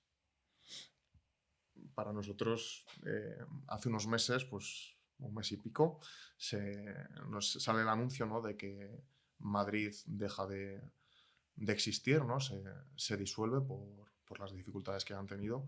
¿Cómo vivís vosotros esa fase? Porque entiendo que es hiperdoloroso el estando en el máximo proyecto nacional hasta la fecha que se acabe de la noche a la mañana. Además fue de la noche a la mañana, ¿eh? Tú lo has definido perfectamente. Yo fui a trabajar un lunes cualquiera y me llamaron por teléfono y me dijeron, oye, que me llamó Jaime, el propio creador del proyecto junto a su mujer, y me llamó y me dijo que no va a haber proyecto este año, no cuentes con ello porque ha habido unos problemas financieros en la liga y los inversores no están dispuestos a seguir con esto. Mm, no quise indagar más de lo que había pasado porque es que la verdad es que no me interesa. Yo sabía que quería jugar ahí y al principio yo pensaba que era una broma y le dije, Jaime, esto no puede ser. ¿Me lo estás diciendo en serio? Y me dijo, sí, lo siento, tal. Entonces a nosotros es que literalmente es la información que tenéis vosotros.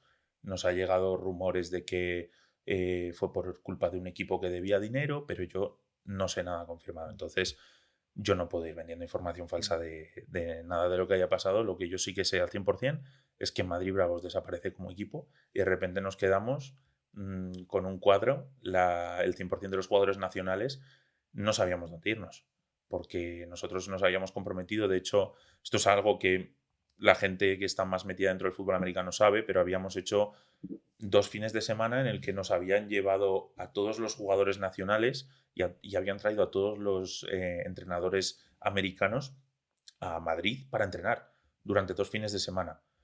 Y después de ver todo eso, yo es que no me creía que no fuese a haber equipo, porque después de todo el esfuerzo que habían puesto, de toda la inversión económica que habían hecho de traernos a todos, de generar esos pequeños oasis de 2 días, de poder entrenar, volver a hacer familia, volver a golpearnos juntos, a crear esos vínculos de los que hablábamos antes, que de repente nos dijesen de un día para otro que no había liga. Era algo impensable. Y de repente nos vemos el comunicado y ya como que te da un clic en la cabeza, te da un choque de realidad de decir, vale, o me muevo o me quedo este verano en España sin poder hacer nada, porque Bien. no hay otro proyecto. Además es un timing que es malísimo, ¿no? Porque las plantillas del resto de Europa están prácticamente cerradas. Eso Ahí es. los mejores jugadores sí que habéis encontrado acomodo en otros equipos, pero ahora habéis tenido compañeros que se han quedado con una mano delante y otra detrás. Y tengo muchos compañeros que están muy preparados, que eran muy válidos, pero que este año o se van a ir a un equipo mucho más, sin faltar al respeto a nadie, mucho más mediocre en una liga menos profesional, o directamente no se van a ir a ningún lado. ¿Y qué circunstancias hacen que no, más allá del dinero, qué circunstancias hacen que un equipo como este tipo pierda la sostenibilidad en el tiempo? Que sea insostenible en la liga o que sea un proyecto que, digamos, no es rentable y no sostenible. ¿Qué más hay ahí? Falta de seriedad. Al final lo que está matando el fútbol americano a nivel de Europa, y si esto llega a oídos de alguien que lo quiera entender y lo quiera escuchar, lo que tiene que pasar es que se deje de jugar con los jugadores como si fuesen números y se nos empieza a tratar como a personas.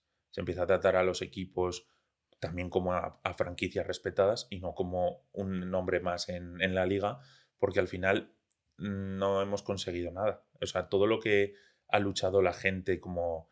de verdad que yo, Bart Yacarino, pese a lo que pasó con Barcelona Dragons y cómo acabaron las cosas Creo que es alguien que ha luchado por el fútbol americano nacional y tener un proyecto profesional aquí.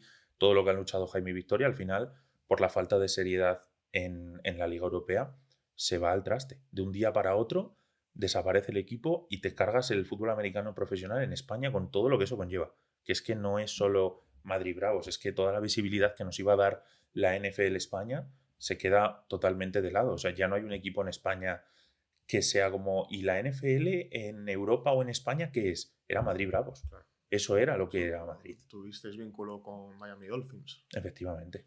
Efectivamente. Jaime y Victoria hicieron un montón de eventos con los Miami Dolphins. Conocimos a jugadores como Davonte Smith, como Tyreek Hill, que vinieron a visitarnos.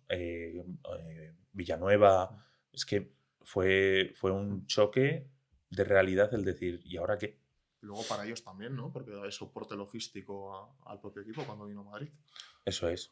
O sea, cuando vinieron a Madrid, yo no sé mucho más de lo que hicieron, pero sí que entiendo que Madrid Bravos les apoyó muchísimo a nivel de pues, visibilidad, de organizar las power parties, de organizar eventos con ellos para que la gente conociese pues, a los fans americanos que venían a ver el fútbol americano en España y que se juntasen con los españoles. Yo sé seguro que hicieron cosas por ellos que pues ahora ya no las va a organizar nadie, a ver qué tal sale. Y pensando en aquellos niños, aquella cantera que está poniendo como referencia a Bravos en su, digamos, y su ideal, ¿qué puede suponer para esta cantera? Pues a estos chicos decirles que no pierdan la esperanza, porque aquí en Zaragoza tenemos algún proyecto muy bueno, como Juan Baró, que no pierdan la esperanza de poder ir a otro país a jugar a fútbol americano hasta que, porque yo creo que volverá a pasar, en España hay talento suficiente como para crear un equipo profesional. Se ha demostrado tanto con Barcelona como con Madrid. Ya no sé si hay tanto como para 2 equipos profesionales, pero al menos para uno sí. Y yo creo que volverá a resurgir un proyecto. No sé si va a ser con el nombre de Madrid Bravos, de Barcelona Dragons o de Madrid Panteras. Pero la verdad es que no pierdan la esperanza, que sigan luchando, que intenten por lo pronto salir fuera y jugar fuera. Va a implicar muchísimo más esfuerzo porque no es lo mismo ser un jugador nacional, como os he explicado, que ser un jugador fichaje, porque fichajes tú puedes llevar 8. Nacionales puedes tener 45, creo que son. Entonces es más complicado salir fuera. Tienes que destacar mucho más, pero una motivación más para ser el mejor, otra vez. Claro. Y que muera un proyecto de esto significa que una generación posiblemente se quede sin la oportunidad de estar creciendo, brillando y apostando por una profesionalidad como podía ser ese proyecto. Eso es. Madrid Bravos tenía una especie de academia, de proyecto a futuro, con gente de menos de 18 años formándose ahí. Y formándose, no quiero decir viendo los entrenamientos, era gente que entrenaba con nosotros todos los días. Gente que, por ejemplo, Javi Navarro, que está jugando en Osos, en Madrid, es un center que estuvo entrenando conmigo todo el año pasado con 17 años y ahora el chico tiene 18 o 19 años y es que ese año ha sido clave para su desarrollo. O sea, ha mejorado un montón y más gente que estaba en ese proyecto de iniciación, en esa academy de Madrid Bravos, se queda sin ese apoyo de poder entrenar con nosotros, con los jugadores. Hostia, al final, que está... Es raro decirlo porque al final es un deporte muy de nicho, pero éramos sus referentes. Y se quedan sin esos referentes con los que entrenar, de los que aprender. Entonces es un poco duro para ellos. Muere el proyecto y digamos que se queda un roster entero de no sé cuántos jugadores estaban en ese momento en Madrid Bravos, pero se queda una plantilla completa, digamos que en tierra de nadie. ¿Cuál es el horizonte actualmente para todos estos jugadores? Pues lo que os he dicho, ir al extranjero. Si tienen suerte, encontrar un equipo de la Liga Europea que necesite su posición específicamente y jugarán otra vez en Liga Europea. Si no, existen otras ligas como la Liga de Dinamarca, la danesa, la Liga de GFL, que es la famosa German Football League, que es donde ha jugado mucha de la gente más antigua antes de que surgiese la LF, que también son ligas muy interesantes que pueden ofrecer pues lo mismo que tú buscabas en una europea, que era coacheo internacional de Estados Unidos, jugadores top que te pueden enseñar un montón de cosas y un equipo competitivo. Eso lo puedes seguir encontrando. O sea, que no se preocupen porque al final el proyecto de jugadores españoles van a seguir creciendo. Lo único que no va a ser en España, que va a ser fuera, que va a ser en el extranjero. ¿Tú qué acomodo has encontrado? Pues yo, por suerte, me vuelvo a Suiza, lo que yo llamo un poquito mi segunda casa, porque ahí me trataron de 10. Vuelvo a un proyecto mucho más serio que los antiguos Helvetic Guards, que es donde yo me fui después de Dragons y después de la Combine. Me voy a los Alpine Rams. Están mejor situados en cuanto geográficamente, por nivel de gente que nos puede venir a ver los partidos, y a nivel de jugadores, porque la mayor masa de jugadores nacionales buenos de Suiza se concentra en la zona de Berna, que es donde vamos a estar, y un proyecto mucho más formado. Un proyecto que ha tenido algún problema en el pasado después de los Helvetic Quartz a nivel de estructuración, porque no había un proyecto muy serio, pero ahora sí que se nos ha planteado un organigrama con gente responsable de todos los aspectos que pueden suceder en un equipo, pues personal, marketing, comunicaciones, las power parties de antes del partido, hasta la más mínima de las cosas está controlada, que es algo que cuando yo estuve en Suiza había una persona que se dedicaba que era como control de jugadores, es decir, que estuviésemos bien, que a la vez hacía el fanbase, que a la vez hacía de marketing, que a la vez hacía de fotógrafo. O sea, era una locura. No había un proyecto serio porque no había gente suficiente. Ahora ha habido una persona americana que ha cogido el proyecto y ha traído consigo un montón de gente muy válida y hemos puesto junto un roster que va a dar mucho que pelear este año. ¿Cuándo empieza? ¿Cuándo empezáis ahora actualmente a competir? Yo me voy para Suiza el 21 de abril, dentro de nada, y el 31 de mayo es nuestro primer partido, un mes después de que yo me vaya. ¿Qué equipos están conformando actualmente la mejor liga de Europa? Pues actualmente hay dos, en la que estaba Madrid Bravos, porque se hizo una especie de separación, y hay dos, la que estaba Madrid Bravos, que tiene equipos como Múnich, Copenhague y así, y luego está la liga en la que yo voy a jugar, que hay liga en Italia, se juega desde Florencia, hay un equipo en Florencia, hay otro equipo en Viena, hay otro equipo en Polonia, hay otro equipo en Alemania, Rheinfire, y nosotros como Suiza, y creo que no me dejo a nadie más. Si me dejo a alguno. ¿París puede ser? París, cierto, París Lights, el nuevo equipo de París. Pero vaya, que es una liga que promete mucho, por lo que parece la otra liga no era tan seria como lo que parecía demostrar, y esta liga que parecía menos seria a priori, parece ser la liga que se va a quedar. No lo sé. Es un caos ahora mismo el fútbol americano en Europa. Tiene que mejorar mucho a nivel de comunicación con los jugadores, con la gente que la conforma, qué está pasando, porque si no es por los equipos y por lo que nos cuentan, no te enterarías de nada, pero todo apunta a que va a haber liga este verano, que es lo que a mí más me preocupaba y que a proyecto a medio largo plazo siga habiendo. Entonces, en principio estamos bien. ¿Para ti qué supone el tener que ir a jugar fuera? Porque entiendo que estar en Barcelona o Madrid es estar a menos de 2 horas de tu casa, pero tener que ir fuera pues supone un coste personal, entiendo, y también profesional, porque aunque sea fútbol americano profesional, no te da para vivir toda la vida a estos niveles, ¿no? No. Entonces tienes que desarrollar una carrera profesional. ¿Qué supone para ti salir fuera?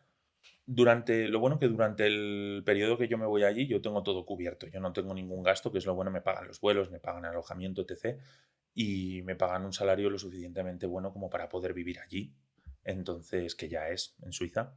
Pero sí que es verdad que la comodidad de estar en Madrid, de estar a, lo que tú dices, 3 horas de mi casa y en un país mucho más barato, no sé, con la gente española, al final es sacrificar todo el verano, irte a Suiza, porque en Madrid al final, pues si tienes un mal día o una mala semana, puedes venir un fin de semana aquí, si tienes libre. Suiza es más complicado. En Suiza tú estás a 2 horas y media de avión. A nivel de que para mí, mi familia es mi mayor apoyo, tanto mis padres, mi hermano, mi hermana, mi pareja, son mi mayor apoyo en esto, con diferencia. Y lo que podían hacer de venir a verme a Madrid todos los partidos no lo pueden hacer en Suiza. Porque en Madrid ellos se cogían el coche, se hacían su viaje, venían a verme y era increíble. Ahora en Suiza pues lo van a tener que ver desde casa y a mí a nivel personal pues me va a afectar mucho más el que no estén allí a que yo los vea en la grada y estar con mi familia. Es que es muy diferente. ¿Cómo se compone esta liga? ¿Cada cuántos días jugáis? Yo supongo que, claro, has nombrado equipos que geográficamente no están precisamente muy, muy cerca. ¿Cada cuánto jugáis y cómo se distribuye esta liga? Pues pese a que no están muy cerca, es una liga que es una paliza jugarla. Son 12 partidos y se juega todas las semanas. Tenemos una semana de descanso por equipo y una semana de descanso general de la liga. Y entonces nosotros empezamos a jugar el 31 de mayo, no paramos hasta julio, todas las semanas se juega y luego hacemos un descanso de una semana en julio, en la que yo seguramente me venga aquí a casa a descansar y volvemos a seguir hasta septiembre. El último partido creo que es para principios de septiembre y luego estarían los playoffs, pero se juegan todas las semanas. Y es lo más divertido y lo más cansado de esta liga es eso. Tú juegas un fin de semana en Polonia, te vuelves de Polonia, entrenas en Suiza durante 4 días y la siguiente semana a lo mejor te toca irte a Alemania. Entonces es una paliza, pero es muy gratificante también, por lo que os he comentado. Al final tú sientes que has logrado el sueño que tienes de pequeño, de ser deportista profesional, que es lo que quiere hacer todo el mundo. Entonces, te da la oportunidad también de conocer prácticamente toda Europa, ¿no? En este periodo que llevas. Sí, por suerte hemos viajado mucho y cuando vas a una ciudad, por lo menos a mí, me encanta darme un paseo, conocer las zonas buenas de la ciudad, las zonas interesantes, incluso lo que hacemos mucho, que es algo que me encanta hacer con mis compañeros, cogemos patinetes de estos eléctricos y vamos por la ciudad dando vueltas con ellos, porque es que es una forma rápida de verlo todo, porque no tenemos tampoco muchísimo tiempo, que no te sobrecarga las piernas de caminar 20 kilómetros y te lo pasas genial con ellos. Tiene que ser impresionante ver un roster en patinete de repente no conquistando Roma. No vamos todos, porque si no sería, nos arrestarían. Nos arrestarían, pero sí que vamos en grupos y sí que es curioso vernos a todos uniformados con nuestro chándal, nuestra chaqueta del equipo y todos en el patinete. No hay semáforo que os pare, ¿no? Ya por contextualizar del todo, en ti veo una persona que ha pasado por mucha incertidumbre, problemas de un tipo financieros porque el equipo ha decaído y me tengo que cambiar de proyecto, cambio de rumbo muchas veces, una lesión que no solo supone una lesión muscular o una lesión física, sino que también hace mucha mella mental. ¿Tú estructuras este trabajo de alguna manera o tienes algún apoyo especial para trabajar la psicología dentro del deporte? Por suerte, no he necesitado nunca un psicólogo deportivo. Eso es algo que sí que recomienda mucha gente porque hay mucha gente que no lo sabe llevar. Es un deporte y es un estilo de vida un poco duro por lo que sacrificas y por el rédito que te da, sobre todo económicamente, porque no es algo que tú vayas a dejar el trabajo, te vayas a jugar fuera y puedas vivir de eso durante todo el invierno hasta volverte a ir fuera, porque no es económicamente, no te va pagando todo el año, te paga durante el tiempo que estás allí, luego se corta el contrato. Y luego, mentalmente es muy duro. Mentalmente, aparte de que el deporte, como tú sabes, es un deporte muy duro, mentalmente te machaca mucho los viajes, te machaca mucho irte a Polonia con un viaje de 5 horas de avión para perder un partido y volverte a casa otras 5 horas de avión habiendo perdido 4 días enteros. Entonces sí que es algo que hay mucha gente que lleva muy mal. Sé que hay gente que utiliza estos medios de psicología deportiva y es una cosa que Madrid Bravos nos proporcionaba. Madrid Bravos tenía un psicólogo deportivo dentro del equipo que sé que ayudaba a mucha gente, pero es algo que yo por suerte no he necesitado todavía. Sí que igual creo que me arrepiento un poco de no haberlo utilizado en mi época de la lesión, porque sí que creo que me hubiese ayudado muchísimo a afrontar la recuperación de mejor manera, pero bueno, al final he tenido la suerte de tener una familia que me ha apoyado mucho y que han sido un poco mis psicólogos y me han hecho ahí de apoyo. ¿Qué futuras líneas de horizonte tienes ahora mismo? ¿Qué objetivos te planteas? Yo siempre lo voy a decir al que me pregunte, yo quiero ir a la mejor liga del mundo, que es la NFL. Para mí es mi objetivo y si alguien que esté jugando a esto y tiene ambición no es su ambición primera, mal, que se lo proponga. Porque al final tú no puedes intentar competir al máximo nivel y ser el mejor en un deporte sin querer jugar en la mejor liga, sin creerte que puedes llegar a la mejor liga. Ahora bien, objetivos más realistas que la NFL, sobre todo después de la lesión, irme a Canadá, irme a otras ligas en Estados Unidos como la XFL, seguir jugando a nivel europeo al más alto nivel, pero sobre todo mi objetivo principal es irme a Estados Unidos a jugar a alguna liga. Si puede ser la NFL, mejor que mejor. Si no, a Canadá, si no a propio México, incluso a irme a jugar. O sea, yo, sobre todo, mi objetivo principal es crecer y seguir siendo mejor. Yo quiero ser el mejor de todos los que juegan y el mejor yo todos los días. Es que si no, no le veo sentido a jugar. ¿Algún equipo en concreto? ¿Te declaras fan de alguna Yo, franquicia? yo soy Seattle Seahawks a tope. A mí me encantan los Seahawks. Es un equipo que me enamoró cuando empecé a jugar, estaba Russell Wilson y para mí me parecía espectacular verlo jugar y me enamoró. Me enamoró ver ese tipo de Te juego. gusta el juego estructurado entonces, ¿no? Sí, me encanta. Eso es. ¿Qué tiene que tener o qué tiene que hacer una persona para llegar a estas ligas? Estar un poco loco, lo primero. Estar dispuesto a sacrificar muchísimas cosas, porque yo hace que no tengo un verano normal 5 años. Entonces, estar dispuesto a sacrificar prácticamente todo y estar dispuesto a tener una disciplina y una ética de trabajo que mucha gente no está dispuesta a tener. Mucha gente, a mí me ha costado mucho este año, por ejemplo, no estar con Zaragoza, no estar con Hurricanes, porque sé que es un equipo que toda ayuda que tenga le viene bien, porque no es un deporte muy grande en Zaragoza, pero estar dispuesto a sacrificar cosas como dejar un poquito de lado lo que empezó siendo tu casa para centrarte en ti y centrarte en ser el mejor. Por cerrar ya, siempre solemos preguntar o pediros un mensaje para vuestros seguidores.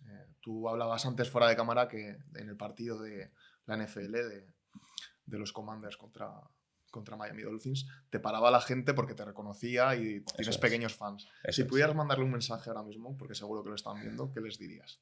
Que sigan apoyando el fútbol americano, que sigan luchando por que haya fútbol americano en España, que intenten encontrar la manera de verlo, de disfrutarlo. Hay muchos partidos de tanto Serie B como Serie A en España, las ligas propias nacionales, incluso ligas regionales en su zona, que se interesen por ello, que si les interesa practicarlo, que lo practiquen, pero sobre todo que lo apoyen, que vayan a los partidos, que griten en las gradas, que cuando surja otro proyecto como Madrid Bravos o Barcelona Dragons, que surgirá, que se desplacen, que vayan, que merece la pena, que nos pregunten cosas a los jugadores, que no tengan vergüenza a preguntarnos por Instagram de, oye, ¿qué vais a hacer? Oye, la más tontería, me puedes dar un guante, me puedes dar una bota, lo que sea, pero que sobre todo que apoyen el fútbol americano, porque sin los fans el fútbol americano está muerto. ¿Por qué en Alemania hay tanta afición? Porque tienen partidos con 20.000, 30.000 personas. Aquí en España el mayor partido que yo he vivido de afición han sido casi 4.000 personas y ha sido en Madrid. Y es que sin ellos no habría fútbol americano. Es el mayor mensaje para los fans es que sigan apoyando esto. Gabriel, por nuestra parte ha sido un auténtico placer, de verdad. Te vamos a seguir de aquí en adelante en todo lo que hagas. Nos declaramos fans, además de ser fans de Hurricanes, nos declaramos fans este verano del Alpine, ¿vale? Este verano vamos a ser zona de rendimiento Alpine. Me gusta. ¿Vale? Así que nada, muchísimas gracias por venir. A vosotros. Gracias, Gabriel.